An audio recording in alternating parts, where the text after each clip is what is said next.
Hey y'all, back with another video. Just laying here trying to be comfortable, relaxing, doing a little scrolling, watching videos.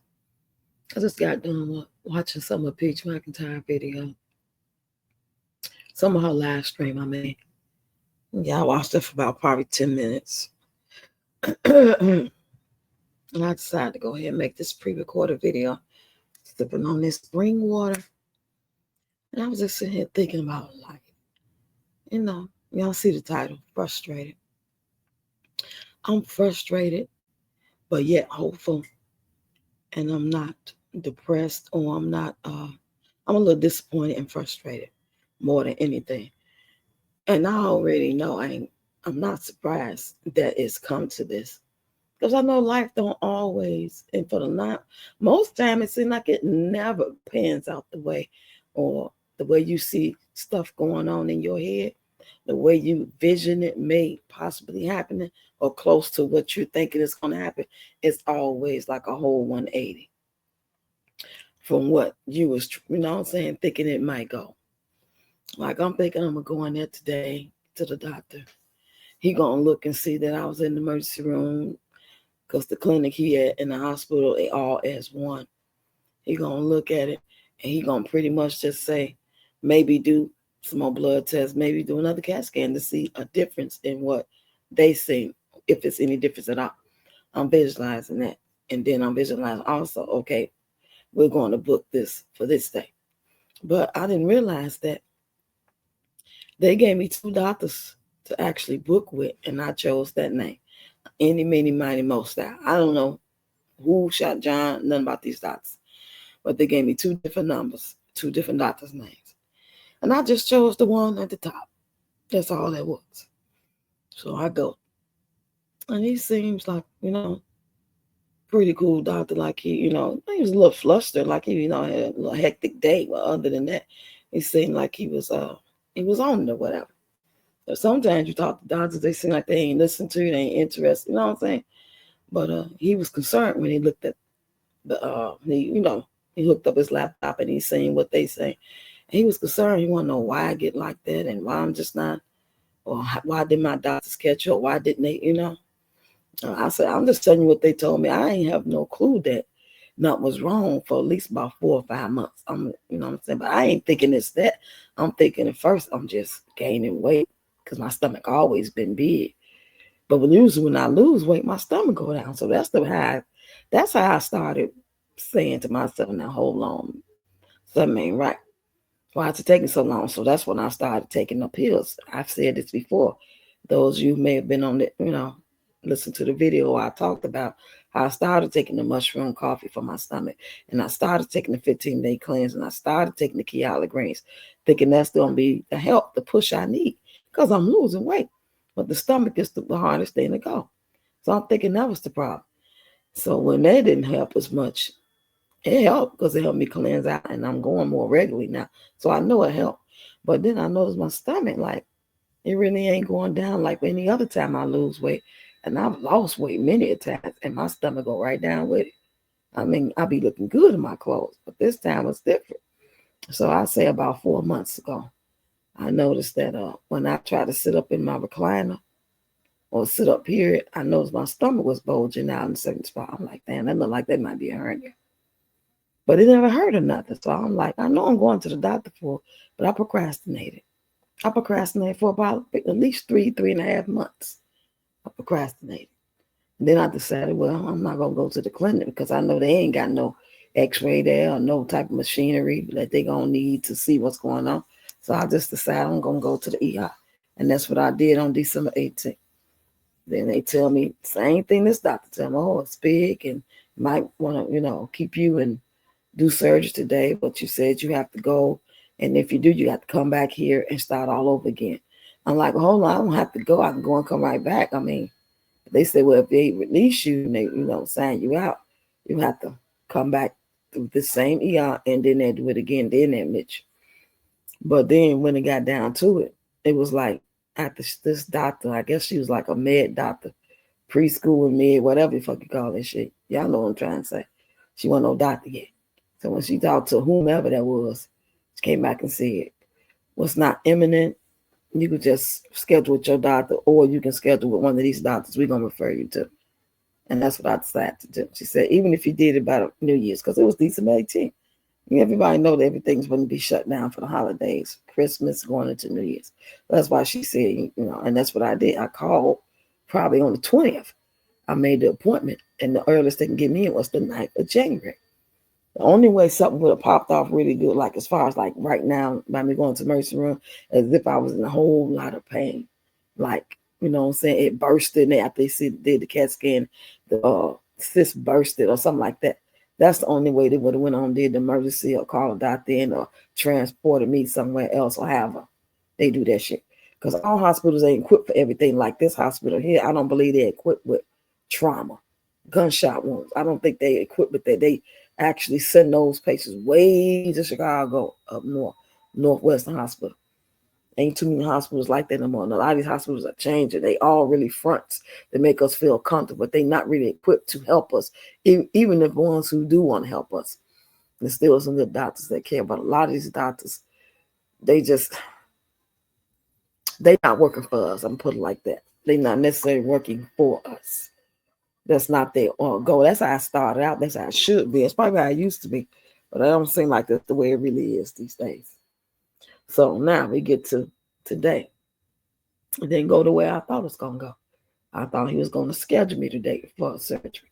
Instead, he's going to send me to a gynecologist. Why didn't the hospital set me up with the specialist then? Why would they just send me to a regular doctor?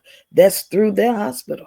They all connected. Why they didn't just say, well, go over to one of these doctors, both of them are gynecologist specialists, and they're going to be able to look at it, and y'all can move from there, and they're going to hook you up and tell you if you need surgery or whatever type of therapy you need.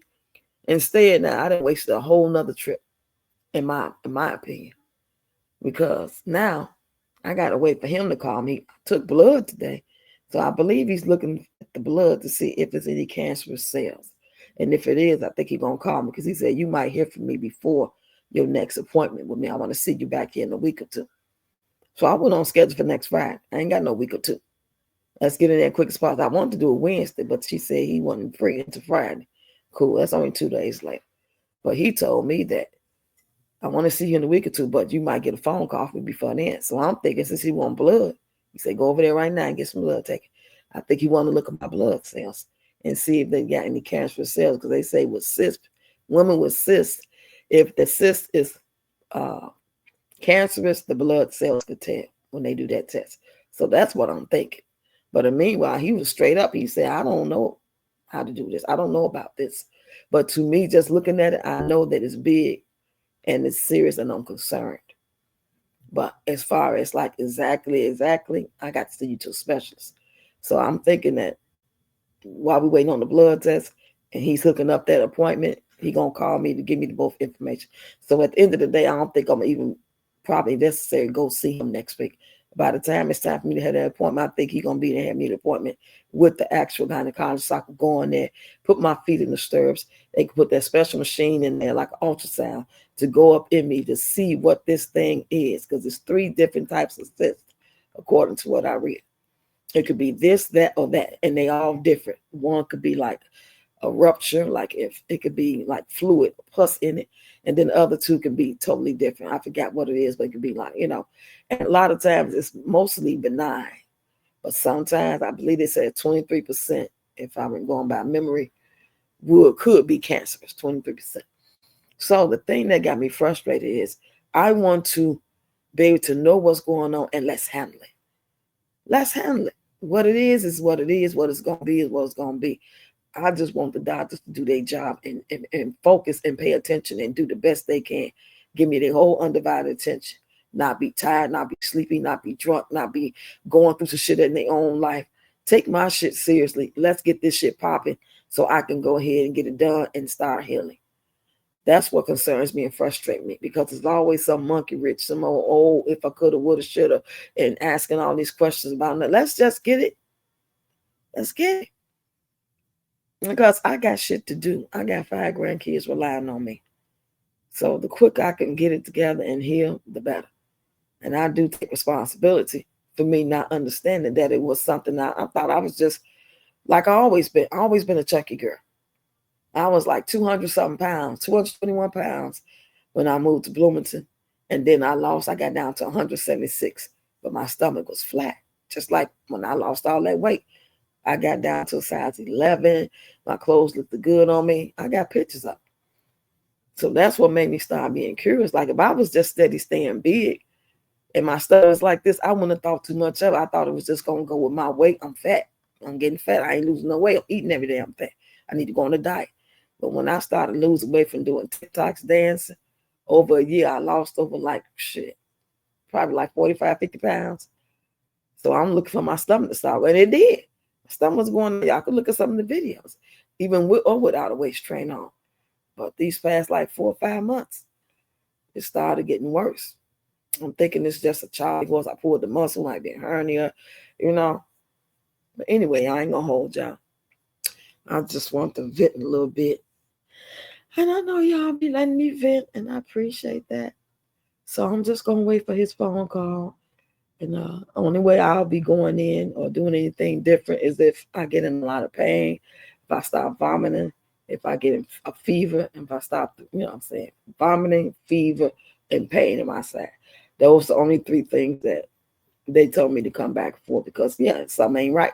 If I'm not feeling like I'm feeling that, and I could tell the difference. I was telling my daughter that I know that it's getting worse or it's growing because my right side where it is and what I have actually noticed in the first place that led me to go to the doctor in the first place is getting tighter and bigger. And then it could be like an hour or two later and then it seems like it go down. It feels different. It feels more comfortable, and then other times it's like having a full bladder, like being bloated. You know what I'm saying? You eat a certain meal and be bloated, you have gas, be bloated. That's what it feels like. And then, say for instance, you use the bathroom, you pass gas, and then it goes down so and it feels better. That's what it's been doing. So one thing I'm glad I finally did go, and I'm finally glad that I'm not even mad or frustrated or disappointed about him saying he worried. That's the same thing the first people said. The thing about it is it's like when somebody tell you that, you be like ready to get it popping, like, okay, let's go, let's get it done. Even though I was ready to leave the hospital in the first place when they said they might have to check me in, even though they didn't want to after that. I don't know what it was. Was it my insurance? Was it I was back, or the other doctor didn't give a shit? She didn't even see me. I didn't even see this person. I just don't trust people because at the end of the day, you might be a doctor, you might be a judge, you might be a police officer, you might be a nurse, but you're still a human being, allegedly.